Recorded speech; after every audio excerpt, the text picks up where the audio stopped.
Voltei agora depois da concretagem para mostrar para vocês algumas coisas, né?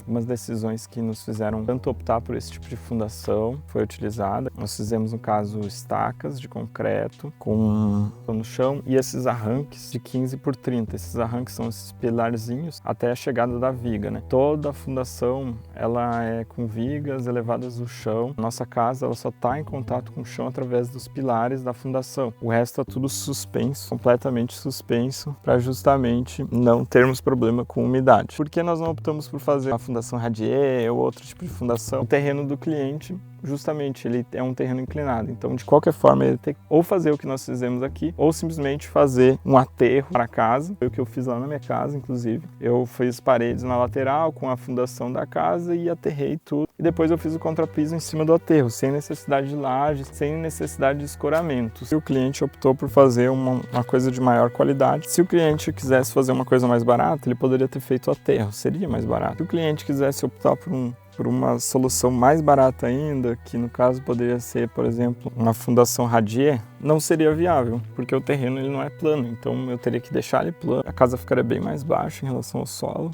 e também eu teria que fazer um processo de compactação. As características do terreno não são adequadas para isso, fora que eu teria que fazer uma fundação maior do que o projeto da casa, né, para poder distribuir os pesos, por exemplo, 50 centímetros mais larga aqui na lateral, para poder distribuir o peso da casa através desse radier. Aqui está toda a elétrica passada, um chalezinho bem pequeno de 50 metros quadrados, até menos. A laje eu acho que chega a uns 40 metros, e daí tem mais um deck ali na frente. Mas de qualquer forma, para mostrar aqui a laje, ela foi feita toda com isopor e as treliças, concreto, laje pré-moldada. Nós passamos toda, tanto a hidráulica como a elétrica pelo piso. Aqui vai ser o quadro de disjuntores, então todos os pontos estão chegando aqui. Daí tem algumas recomendações que nós fizemos em relação a isso, né? Uma delas principais é não botar poucos pontos, pode botar o suficiente. Sempre usar, no mínimo, cano 3/4, trabalhar com essa medida mínima de cano e não economizar, basicamente. Tem que ser esse laranjado, que ele é mais reforçado, e sempre é bom deixar um cano mais grosso para poder fazer a ligação com a rua. Ou pode ser um cano PVC mesmo, mais grossão, ou um cano de conduíte, 1 polegada. E das especificações, né,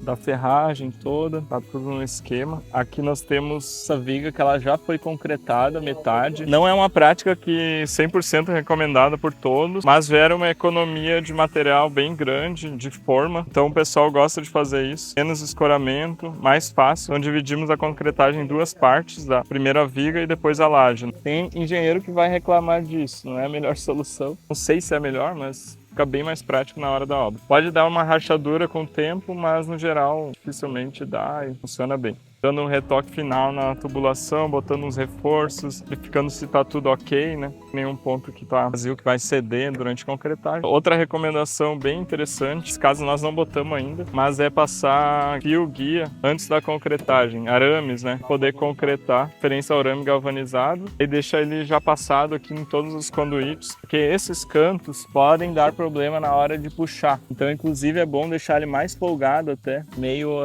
íngreme, meio fechada demais da curva, mas assim, é bom não deixar muito fechado para garantir que vai ter passagem. E depois fechar o conduíte acaba tendo problemas na hora da passagem dos fios, né? Essa é uma solução quando você quer trabalhar com uma telha sanduíche, quer ficar fazendo toda a fiação por cima da casa. Então aqui nós vamos estar economizando fio, porque a maior parte das tomadas de fato já são no nível do piso, 30 centímetros, são tomadas baixas. Outra recomendação bem interessante é justamente na cozinha, que é um ponto que tem mais concretagem, mais elétrica, deixar 2 pontos. Nós deixamos um aqui e outro ali, para garantir que de fato não vai faltar espaço. E é isso, deixar tudo no esquema. Agora já pode vir a concretagem. É bom deixar um ponto de conduíte para cada trecho de parede. Aí depois o resto nós passamos pela parede, né? Por exemplo, desse ponto aqui, vai ligando vários outros interruptores, tomadas, mas tem um ponto guia para cada trecho de parede, né? Isso é bem importante. Normalmente o pessoal passa pelo teto, mas aqui nós passamos pelo piso. Não vai ter teto.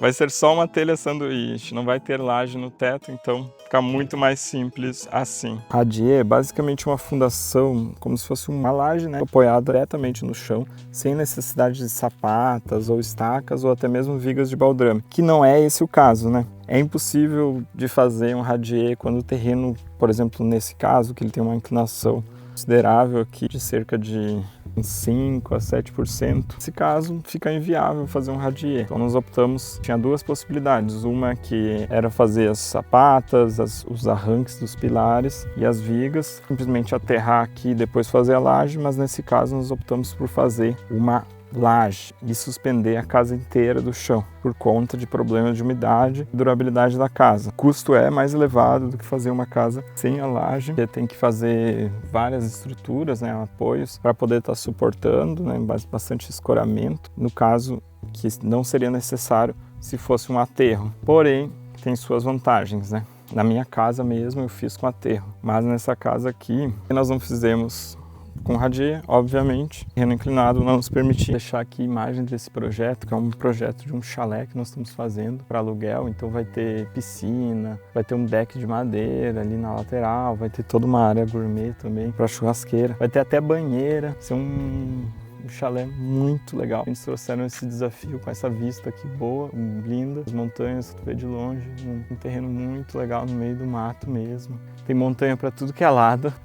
Aqui atrás também temos mais montanhas. E é isso, gente. Eu acho que essa árvore que nós temos aqui também, uma árvore aqui, ela vai ser incorporada no projeto. Então a casa vai abraçar a árvore. Vai ter que fazer umas podas, mas no geral ela vai participar dessa casa. E um projeto que vai ficar muito lindo. Em breve quero mostrar para vocês ele pronto aí, aqui no meu canal. Um abraço a todos.